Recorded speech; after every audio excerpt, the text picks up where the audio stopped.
Segment है हमारा लाहौर की दुनिया, जिसमें हम लाहौर और लाहौरियों के मसाइल डिस्कस करते हैं। और जनाब से शहर लाहौर के मसाइल डिस्कस करते हैं, और जब भी शहर लाहौर की बात की जाती है ना, तो अब इसको बागों के शहर के नाम से नहीं जाना जाता, बल्कि मसाइलिस्तान के नाम से जाना जाता है कि शहर लाहौर में मसाइल ही मसाइल रोज़ाना की बुनियाद पर हमें नज़र आ रहे होते हैं। कभी स्वाक का मसला निकल आता है, ट्रैफिक के हवाले से बात हो रही होती है, महंगाई का जिन जो है वो बेकाबू रोज़ाना की बुनियाद पर हो रहा है, उसके साथ साथ जो है सफाई के मसाइल पर भी बात की जाती है। और इसके साथ साथ अगर खाने पीने की अशिया के हवाले से बात कर ली जाए तो इन तमाम चीज़ों के जो माफियाज हैं वो अपने पंजे गाड़े लाहौर शहर में बैठे हुए हैं। और जनाब अगर खाने पीने के अशिया के हवाले से बात करी जाए, दूध हो, पानी हो, मशरूबात हो या मायनीस, केचप, इस तरह की कोई भी चीज़ हो, उसमें भी मिलावट जो है वो रोज़ाना की बुनियाद पर की जा रही है और केसेस भी हमारे सामने आते हैं। पंजाब फूड अथॉरिटी जो है इनके ख़िलाफ़, इन माफियाज़ के ख़िलाफ़ सख्त क्रैकडाउन कर रही है।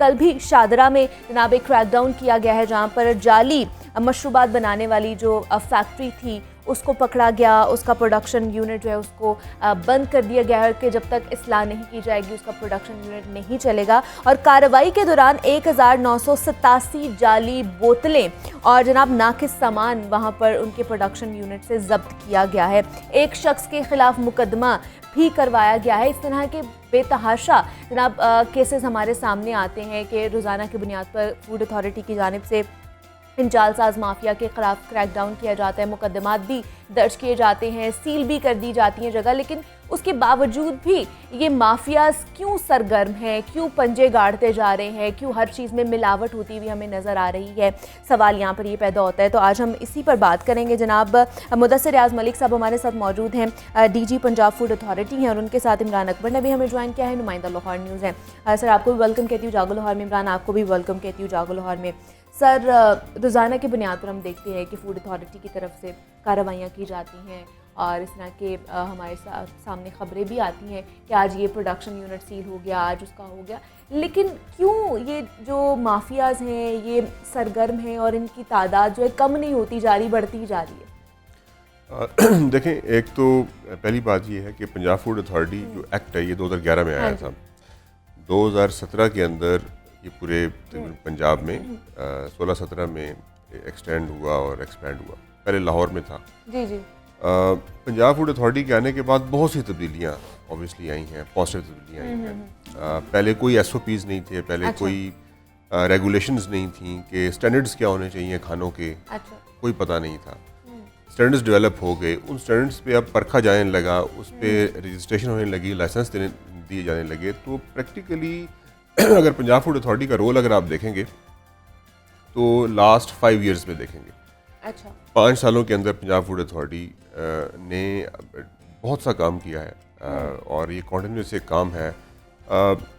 खाना जो है ये बड़ी अहम चीज़ है। खाने से मैं ये अक्सर ये बात करता हूँ कि अगर हम साफ़ और अच्छा खाना, सेफ़ खाना प्रोवाइड करना स्टार्ट कर दें तो हॉस्पिटल्स हमारे 60 से 70% गैर आबाद हो जाएंगे। बिल्कुल बिल्कुल। तो ये एफर्ट है, ये एक जदोजहद है, क्योंकि पूरी सोसाइटी में हमारी, आपको पता है, बहुत से अनऑर्गेनाइज सेक्टर्स हैं। ऑर्गेनाइज सेक्टर्स आपको बहुत कम मिलेंगे। तो अनऑर्गेनाइज जो सेक्टर होते हैं उनको रेगुलेट करना सबसे मुश्किल काम है। जी जी। यही हाल फूड बिजनेसेस का है। वो भी अनरेगुलेटेड बहुत ज़्यादा थे, लेकिन हम आहिस्ता आहिस्ता रेगुलेट कर रहे हैं। अभी तक हम 3.5 लाख बिजनेसेस जो हैं फूड के, उनको रजिस्टर कर चुके हैं। ओके। उनको लाइसेंस दे चुके हैं। लेकिन ये ऑब्वियसली ये 10 लाख से भी ज़्यादा है। तो हम ये कॉन्टिन्यूस प्रोसेस है, हम इसको डेली बेसिस पे रजिस्ट्रेशन हम कर रहे होते हैं, लाइसेंसिंग हम कर रहे होते हैं। मुश्किल काम है, लेकिन हमारी जो टीम्स हैं वो दिन से लेकर रात तक यही काम करती रहती हैं। हमें जहाँ पर इतला मिलती है वहाँ पर हम पकड़ते हैं। अब अगर आप स्पेसिफिक बात करें, दूध पे हम बहुत काम कर रहे हैं, मिसालों पे बहुत काम हमने किया है। रोज़ाना की बुनियाद पर ही देखा जाता है कि दूध आता है शहर लाहौर में दाखिली रास्तों से, वहाँ पर आप लोगों की टीम्स भी होती हैं, इंस्पेक्शन भी करती है, लेकिन फिर भी मिलावट की जा रही है और वही दूध शहरियों तक भी पहुंचाया जा रहा है। तो कहाँ पे लूप होल आता है? लूप होल नहीं, प्रॉब्लम बहुत बड़ा है ये।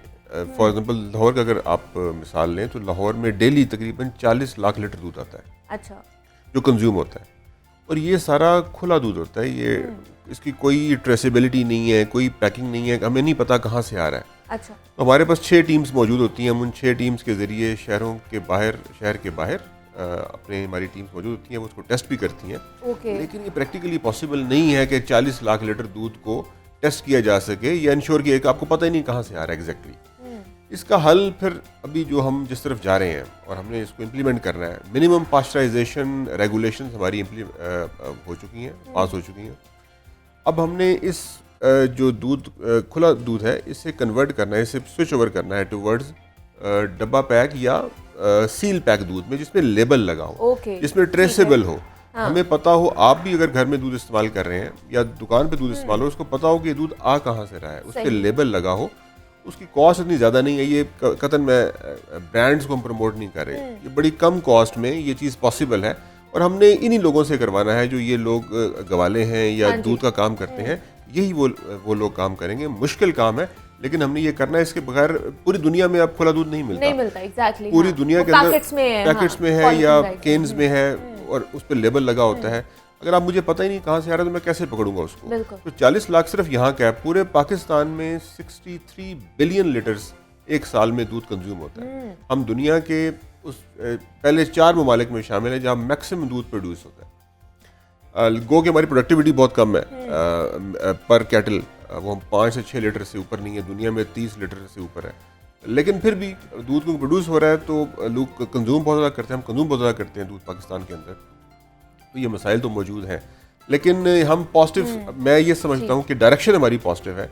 हम अब जिस तरफ जा रहे हैं वहाँ पर मुझे उम्मीद है इंशाल्लाह इन मसलों का हल निकल आएगा। अच्छा इमरान साहब, आप मुझे बताइएगा, रोज़ाना की बुनियाद पर जैसे मैंने डीजी साहब को भी कहा कि हम देखते हैं कि खबरें आती हैं इतने किलो जो है दूध वो तल्फ किया गया, अंडे थे, गोश्त होता है, बहुत सारी चीज़ें, मसाले भी पकड़े जाते हैं, प्रोडक्शन सील कर दिए जाते हैं। लेकिन आपको क्या लगता है कहाँ पर अभी भी हम लैग कर रहे हैं, जिस चीज़ को हम एम्पावर नहीं कर पा रहे, जिसकी वजह से ही माफियाज जो हैं ये एम्पावर होते जा रहे हैं बजाय के हम हों? देखिए मुनीबा, बहुत शुक्रिया आपका।